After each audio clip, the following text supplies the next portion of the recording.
안녕하세요, 심플부부입니다. 오늘은 알아두면 삶이 너무 편해지는 아주 기특한 조리법을 알려드릴 거예요. 여러분은 김 어떻게 구우세요? 저는 프라이팬에 약불로 한 장씩 구웠었는데 이게 시간도 많이 걸리고 너무 귀찮더라고요. 오늘은 제가 몇 번의 실패 끝에 발견한 에어프라이어로 김을 굽는 최적의 온도와 방법을 알려드릴게요. 먼저 에어프라이어에 유산지를 깔아주세요.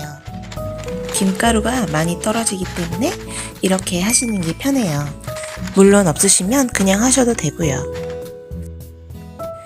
그리고 김을 잘라주시는데요. 김가루가 많이 떨어지니까 밑에 종이나 도마를 깔고 하시면 뒷정리가 편하실 거예요.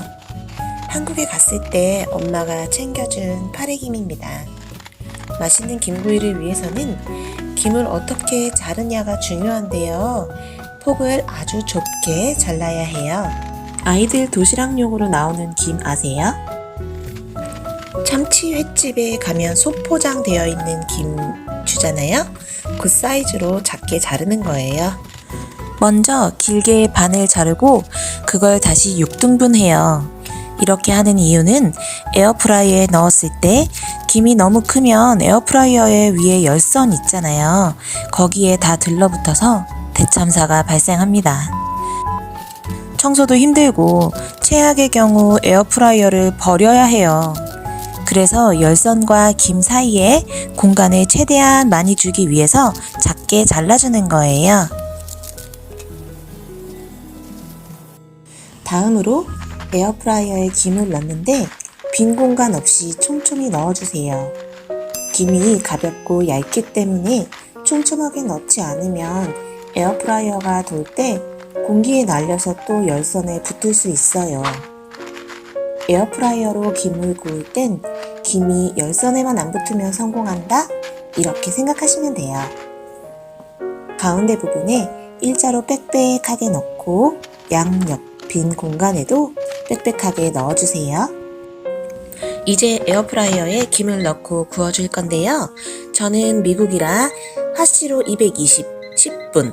한국에 계시면 섭씨니까 105도로 10분 하시면 됩니다. 정말 낮은 온도로 구워주는 거예요.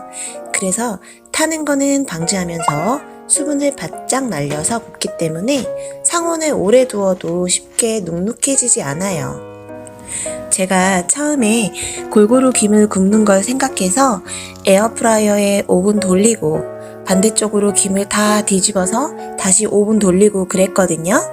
그런데 빽빽하게 김을 넣어 놓았으니 이 작업이 만만치 않은 거예요. 김가루도 엄청 떨어지고요. 그래서 김을 뒤집지 않고 해봤는데 큰 차이가 없이 골고루 구워지더라고요. 그 뒤로는 그냥 편하게 굽고 있어요.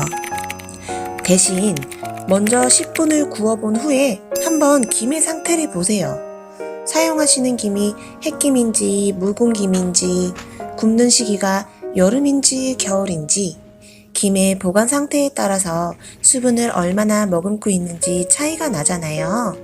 그러니 10분 후에 김을 꺼내서 하나 드셔본 후에 충분히 바삭거리면 바로 꺼내 드시면 되고 좀 더 바삭했으면 좋겠다 하시면 다시 넣고 5분 더 돌려주세요. 저는 바삭한 김을 간식처럼 수시로 먹는 걸 좋아해서 5분 더 돌렸습니다. 이번에 가져온 이 김은 15분이 딱 좋아서 혼자 구울 때는 그냥 15분 돌려요. 김이 한 팩에 꽤 많이 들어있잖아요. 그래서 한두 번 굽다 보시면 대충 이 김은 몇 분 정도 구우면 적당하다라는 감이 오실 거예요. 혹시 집에 인스턴트 김 먹으면 그 안에 들어있는 방부제 있잖아요. 그런 게 있으시면 김통 안에 무심하게 툭 던져 놓으시면 김이 더 오래 가고요.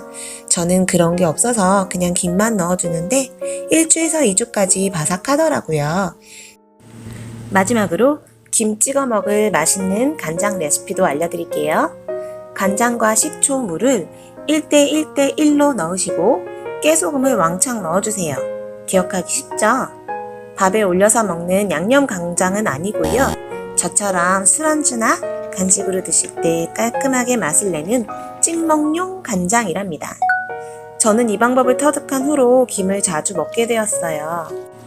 여러분, 우리 하루하루가 엄청 바쁜데 주방에서 노동하지 말자고요. 김을 많이 먹으면 고혈압, 이상 지질 혈증, 산화 스트레스 예방에 도움이 되고 혈관의 염증과 응고로부터 심혈관들을 건강하게 유지시켜 심장질환 예방에도 도움이 된다고 해요. 이렇게 몸에 좋은 김 편하게 많이 드세요.